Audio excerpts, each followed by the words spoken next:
and gentlemen, welcome yet once again to another installment of It's Me Speaking to You. I am always your ever faithful host, Jeffrey Wilson, coming to you from Club 4600, nestled once again so comfortably right here in the city of St. Louis, the gateway to the West.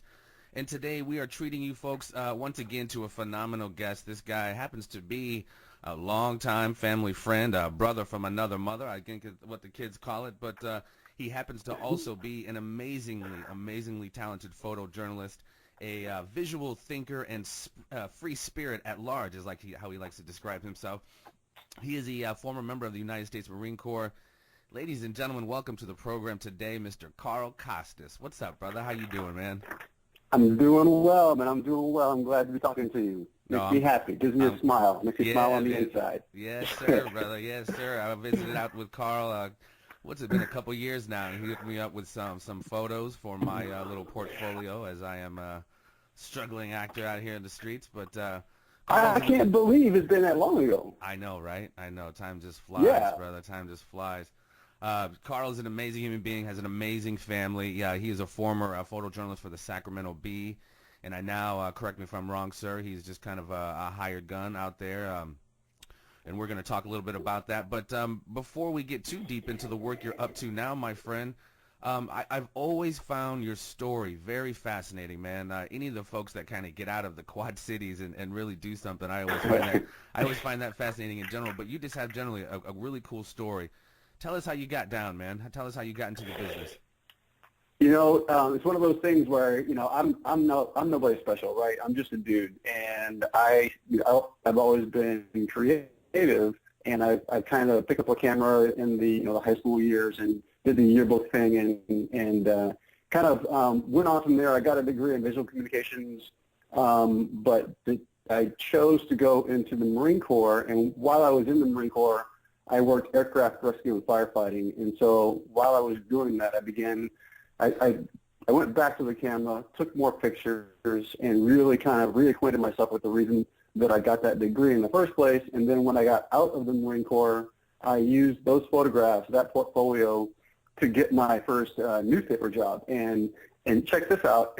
There's an interesting story. Like, I literally answered an ad in a classified newspaper advertisement. They said, we're looking for a photographer for this paper, for this small community newspaper. I'm like, I can do that. And so I showed up, and I brought my book with my firefighter pictures, and the editor, who was a good friend of mine still, to this day, that was 17 years ago. He's still a good friend of mine. He's like, what are you doing right now? I'm like, I'm talking to you. Like, there's a big rig overturned 15 miles up the highway. Go up there, take some pictures, and come back. Oh, wow. And I did. And I came back, and the next day I was on staff. I was working at the newspaper. So nice. that was the beginning of it. And it's funny. Like, some people literally don't even know what a classified ad is. It's like Craigslist without the weirdos and creeps. Right. You know what I mean? Right. And so that was the beginning. While I was there, I spent 3 years there at that small paper, the Auburn Journal.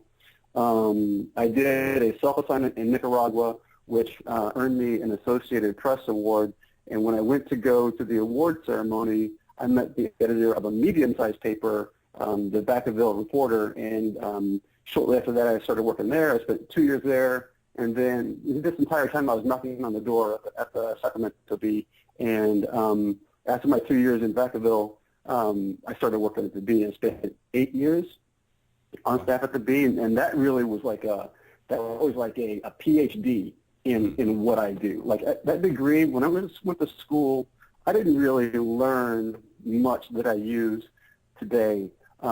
It just wasn't as valuable as those 8 years on staff at the Bee. I mean, there was all kinds of the bar was always set really high, but my then boss and still good friend Mark Morris always gave us the tools and the resources, and he cleared the path. He said, look, here's what I need from you. It's going to be hard, but here's some tools, and here I've opened up the road. Go do it. And I would go, and I met all kinds of people, saw all kinds of things, made some mistakes, had some really good times and a couple of bad times, but it really changed me as a shooter and a person. So it was a great experience. It was, it was invaluable. I don't know if you can get to a sweeter spot in the house there where it sounds good. It's just a couple of moments of not hearing. Oh, you know what that is? I'm on my headset, so I probably should hold it closer. Is it pretty steady now? Yeah, a little more clear. Yeah. So bringing that Yeah. up to now. Obviously, you're not with the Bee anymore, but you're obviously still shooting. What are you into nowadays? Well, so I spent 13 years in newspaper newsrooms, and it was great for a long period of time. But then, obviously, everybody knows that the newspaper industry is still not stable. I mean, it's just really had the knees taken out from it, right, from underneath it. And what would you attribute that it. to, sir? What would you What would you attribute that to? It's hard, it's so if I had that answer, I would be the oracle. It's like it's one of those things where, right? It's one of those things where obviously as digital media has come along, the advertising model is now broken, right? There was a time when large retailers would pay a newspaper thousands of dollars for like a full page ad. Now these same large retailers have, they can go out and they can get, a fantastic presence online for a fraction of the cost. Exactly. And so, I tell people this, like, we will always need good information gatherers and good information delivery. I mean, that doesn't go away, but the part where it's broken is how to fund those things. If you take a newspaper staff that's got a handful of people that they dedicate to one subject matter, and they say, go out there and really dig deep. We're going to give you 3 months, and we got like a half dozen people, and we want you to take on this one subject matter and bring it all back. You can't match that with one blogger or even a handful of bloggers. Right. So the information gathering and the information delivery quality of those things, that doesn't go away. The challenge is how do you fund those things? And there's lots of things that are happening now that are really exciting. It's truly the wild, wild west. Mm-hmm. I'm working with some folks that are taking on that same kind of concept where they're really going deep, and they've got funding from different places that isn't tied to the same kind of like advertising. It isn't tied to the same kind of funding that normal traditional news media would need or use. And so it's very exciting. But I'm kind of getting ahead of myself. So I left the paper in 2010, and I was very fortunate. In the 13 years that I was in newsrooms, I ran my small business on the side. And then in 2010, I basically just flipped the script. And now I've been running my business 100%. And it's mostly, I do more commercial than I do editorial. I do a mix of the two, but it's heavier on the commercial side than it is on the editorial side, only because I got to eat. I got kids. Right. I got a mortgage. I got a retirement account. I got all those things.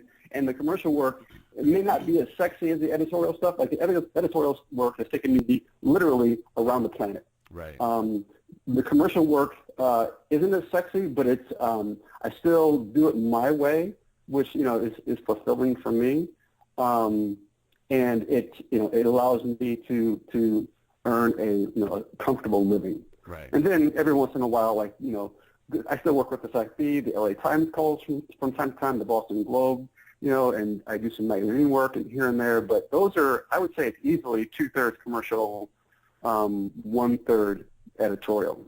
And you have a preference personally for the editorial over the commercial? Maybe not so do. From a financial standpoint, but just from like an artistically fulfilling standpoint.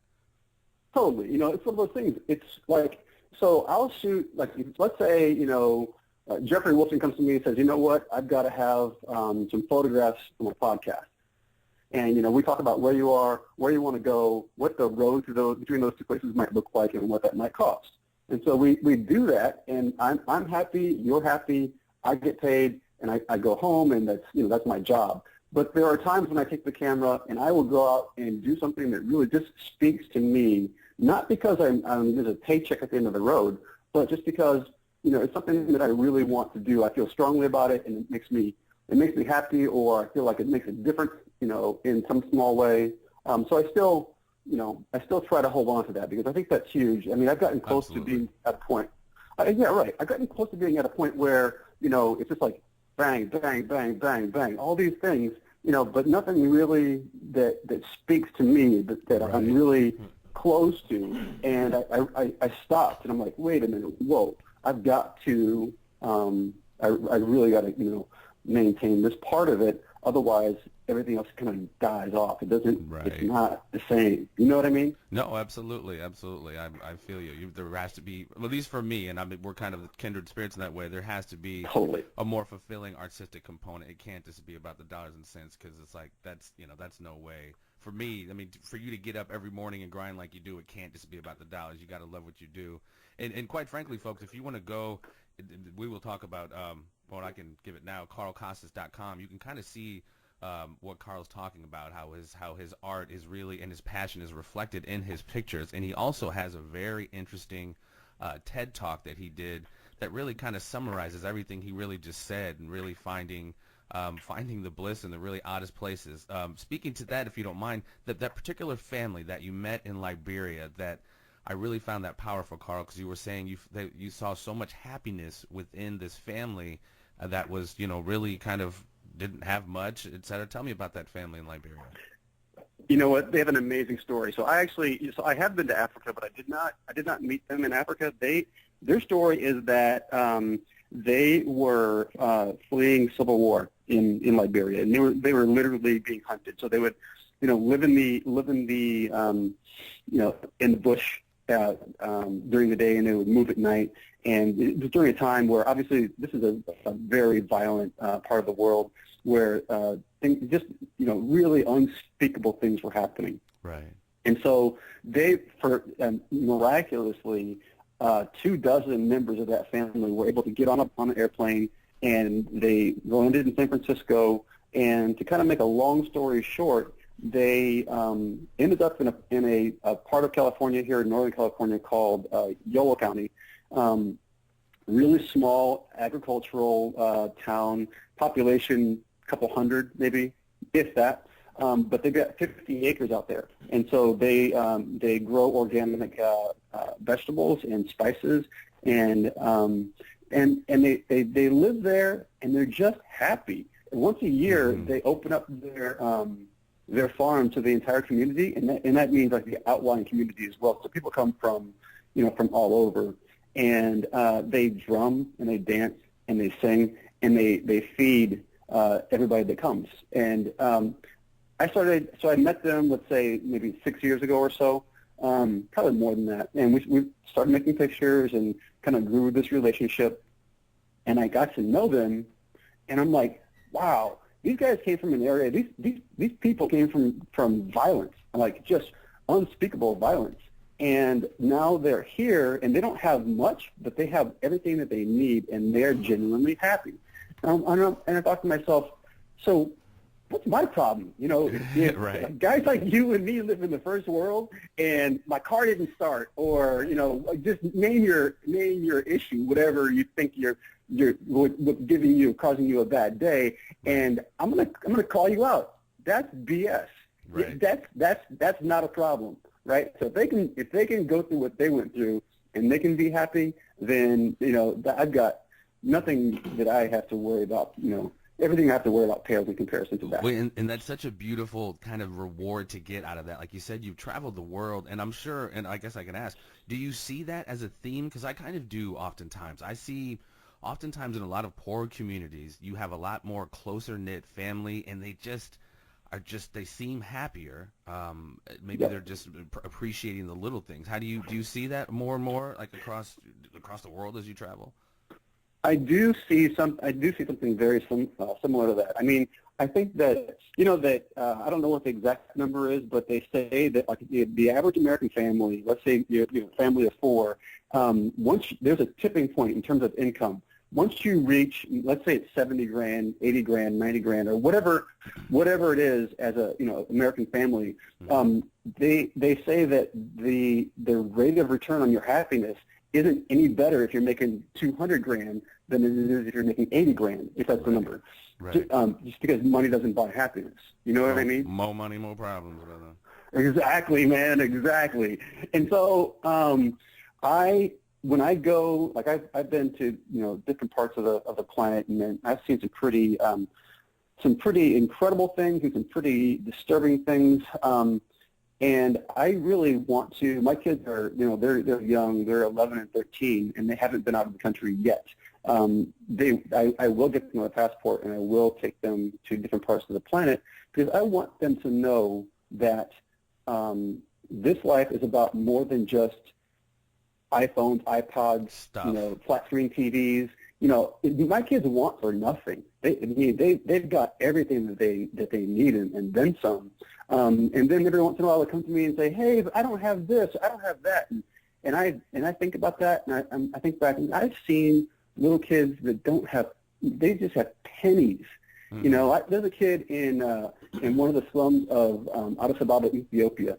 And these kids took like some old twine they had, out of the trash, and they balled it up tight and then tighter and tighter and more twine. And suddenly they had a ball. And they took that ball and they put a string on the end of it and they tied it onto a telephone pole. And now they're playing tetherball. And we all smile in the same language. They were happy. Right. Yep. I mean, they were happy, man. I'm like, yeah, it's not about swimming pools and everything else.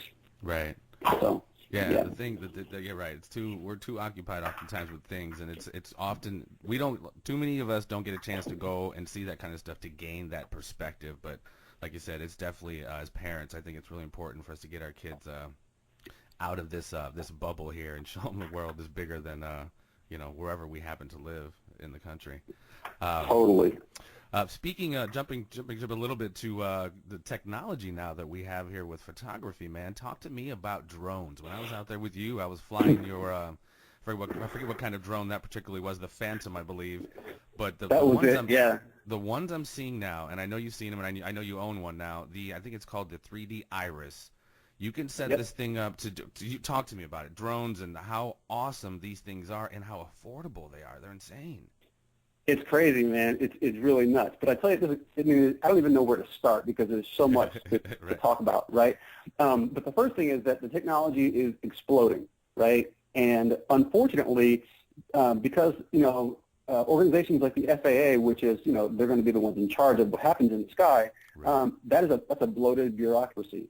And so you've got these two opposing forces. You've got this this burgeoning technology that nobody can slow down, and then you got this like behemoth bureaucracy who's trying to whose job it is going to be to regulate these things. And so there's a real struggle. Totally, there's a real struggle. There's a real tug of war happening there.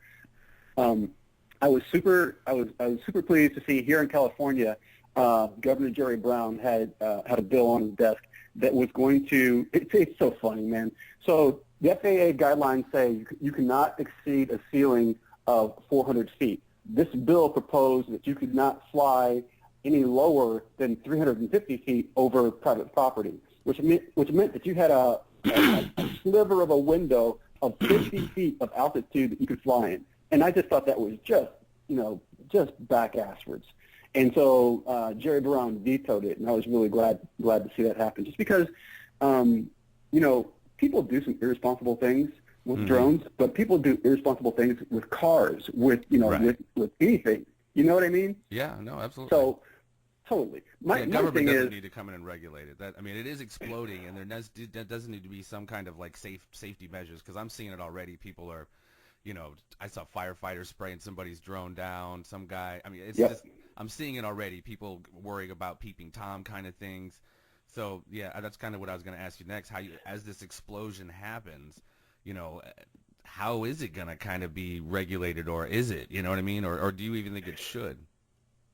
No, it needs to be, and I hope that they hold the bar really high, because I want that to be what keeps the bad guys out. You can use your powers for good, or you can use your powers for bad, right? You can take your camera and you can go out and you can make a beautiful picture, or you can take your camera and you can go out and you can spy on somebody, or it all depends on the individual. Sure. You know what I mean? Yeah. And so I just think that I'm the kind of guy. If I look at my business, this is just one more tool in my toolbox, and it's a fantastic tool, and I want to be able to put it to use for my clients.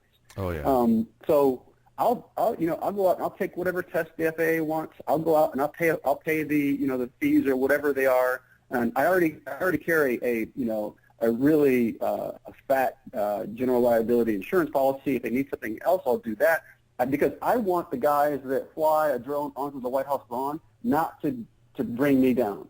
You know what I mean? I want to be able to go out. My client says, I need aerial photos of XYZ. I'm your man. I'm there. I'm not the guy that's going to, take this drone and fly it into a crowd of people, those kind of things. So I think that does have to be regulated. Two things. One, it's, we're all on a fast train to somewhere, right? It's an amazing piece of technology. I'm glad to have it, but at the same time, I want to make sure that it's done right. So I think it does need to be regulated for sure. Right.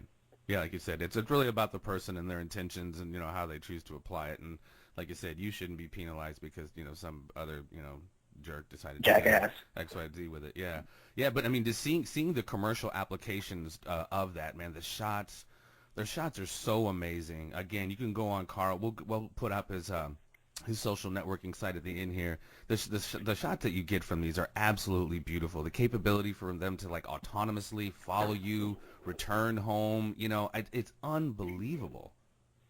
Isn't it cool? Yeah. Which one do you have now? You have the Iris, right? The 3D Iris? I have the 3D robotics Iris Plus is what I have right now.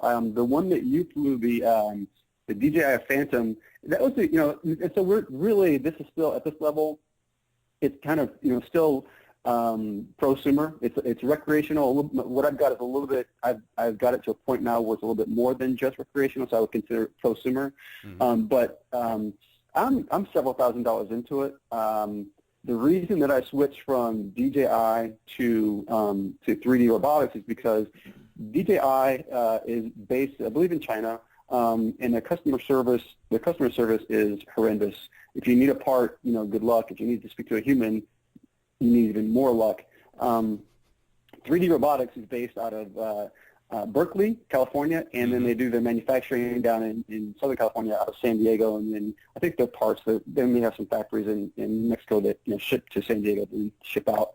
But my point is that if I need to speak to a human, I call the number, and I've got a person on the phone, and they can, I can talk through my problem with them. Right. And if I need a part, it's here in a couple of days. And so, it's that really, if I'm going to get in bed with the company for, let's say, $10,000, $15,000 to really have this, this aerial platform that I'm going to be using commercially, I want to make sure that I've got somebody that's responsive to my needs and they need to be all on those things. Yeah, that's excuse me. They need to be definitely on their square because, like you said, that is a huge, huge investment. Speaking about, I don't want to keep you too much longer here, but speaking about something, a gig you had recently, my friend, it was on September 11th, and you guys, you were shooting some very special guests who had returned home. The three gentlemen who foiled the terrorist attack on the train in France or from Sacramento, when you had an opportunity to go out and shoot those gentlemen. Tell me about how that was. Man, the entire planet saw that, right? Tell me there wasn't a person on the planet that didn't stand up straighter after that whole thing happened. I'm like, that's how you do it. If, I put myself in their shoes. Like, so let's say me and you are sitting on this train, we're chilling, right? We're going, from Amsterdam to Paris, and some guy jumps up with a gun. In my mind, you got two choices. You can either go down or go down fighting, or come out alive, right? And do the right thing. The third choice. My thing is like, that's how you do it. And they did that, and I watched that whole thing unfold, the same way everybody else on the planet did. And then the end of their whirlwind trip, they came home to a ticker tape parade, and I was able to to meet them and talk to them and make some photographs. And it really, just talking to you about it right now gives me chicken skin. I got goosebumps. Right. The hair on my arm is standing on end right now, right. because that's and they're three dudes who did it right. And I felt fortunate to be able to have the opportunity to go and and photograph those people. Right. Yeah, that would have been amazing to meet those guys. I would have sat there and talked their ear off. But no, that's dude, that's totally really cool. Because they're just like you and me. They're just right. guys, and we, they just shoot the breeze, and they just they're just like regular people. Right. Right. Well, and the video, you showed me a video a little bit ago, and you guys are going to do another edit of it, essentially, and hopefully that'll be out in one of your social media spots. For sure. Okay. Yeah, for sure. I'll make sure that you get a hold of that for sure. Yeah, well, I'll have all those links to the YouTube video here of the episode here, so everybody will be able to check that out. Mr. Costas, I'm not going to keep you too much longer, my friend. I know you, like most of the guests I've had, have a very busy schedule, so I am going to ask you, sir. We have a final segment that we ask all of our guests to partake in. Dare you, sir, enter the conspiracy triangle of doom? All right, what you got, man? 3 very simple questions. You can say yes or no, or you can expound if you like, but they are 3 very simple questions. Question number 1. Do you, sir, believe in the existence of extraterrestrial intelligence?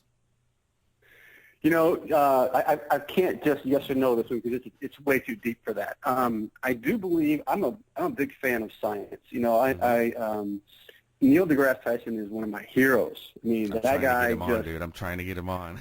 Get him, and let me know what I can do to help you because I want to be there. I want to do something. I just want to sit in the room, you know, because that guy's amazing. Yeah. And he's got all this knowledge. So I guess to not really draw it out too much, my thought about that whole idea is that we would be, our hubris would be incredible. We would be incredibly arrogant if we thought that we were the only intelligent life out there. When you look at the reality, when you look at what we've learned about everything that is around us and that, you know, this entire, everything that's happening and how small we are, if we were the only intelligent life, I'd be surprised. I'm not going to say, I'm not going to say I know there's Martians, I know there's this, or I know there's that. Sure. I don't know that anybody does.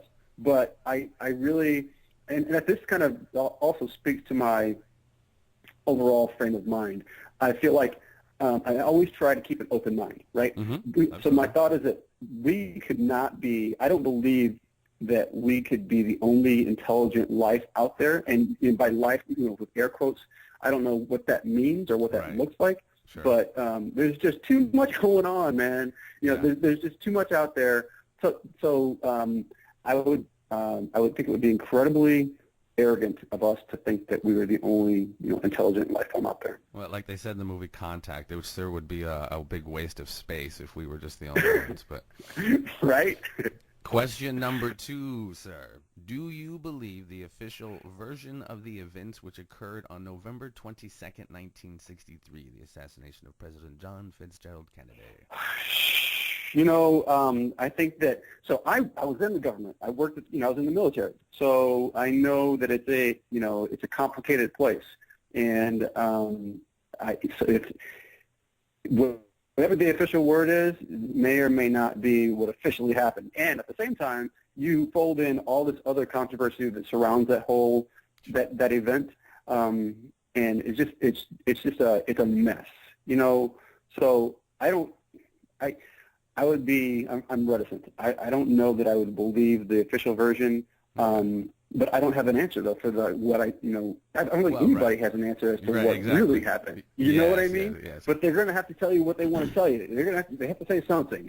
But the 3 shots from the building, you're not the magic bullet floating around, and are you? That's when I say official. That's kind of what I mean. The 3 shots in 6 seconds from a Italian bolt action rifle, et cetera, et cetera. Right. There's a lot of things that are kind of a stretch, that are hard to believe. I honestly haven't given it that much thought. I'm not a total conspiracy theorist. Just generally speaking, like I know that there's people that still think that we never landed on the moon. I don't buy that. Right. You know what I mean? No, absolutely. And I think some of those same people are probably in the same group they have probably some unusual ideas about the Kennedy assassination as well. I tell people that I'm right in the middle of the nut jobs on both extremes. Right on. I feel you. Taking no definitive position, but still open to the conversation. I got you. And not extreme, not extreme. No, absolutely. Question number 3, sir. Final question, and I will let you slide, my brother. Do you believe in the official version of the events of September the 11th, 2001? That's very similar to the other question. I think my answer would be very similar as well. Okay.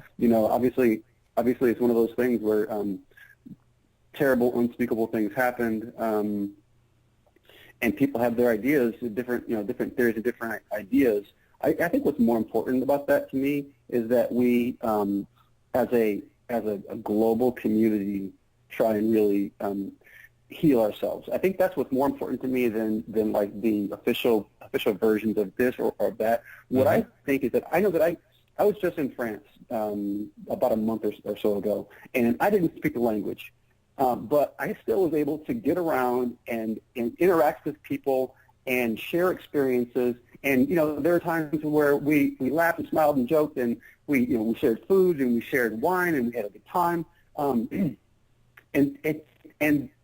that's that's in a different part of the world. I just want our global community to be more cohesive.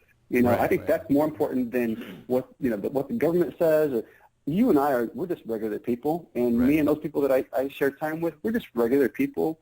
Well, like you said, like you're that's why I love you, brother, because you're able to, you're not going to allow any kind of tribal, racial, ethnic difference to obscure the fact that we're all human beings. So you went out and had a human experience, as opposed to, like you said, it transcended the language, transcended the culture. Totally. You still had a wonderful time with people just because you found that, that humanity in the folks, man. That's a beautiful thing.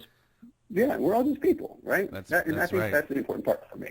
That's right, my man. You hear that, folks? We're all just people, man. That's beautiful words from a beautiful man. Shout us out on your social media, folks. Where can we find your work, sir?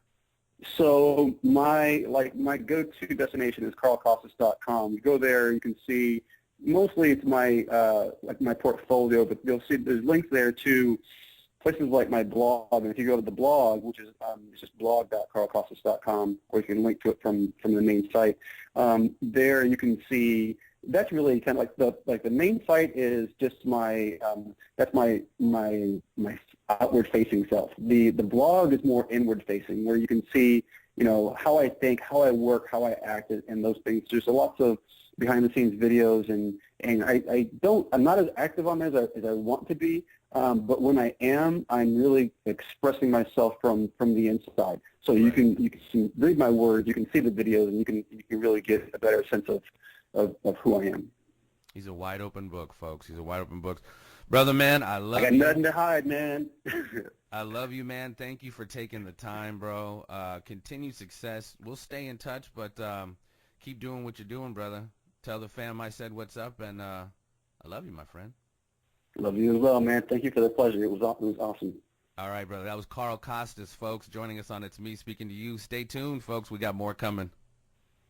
Thank you for listening to It's Me Speaking to You. Please spread the word and subscribe to the YouTube channel, and stay tuned for more conversations with a variety of guests on a variety of subjects.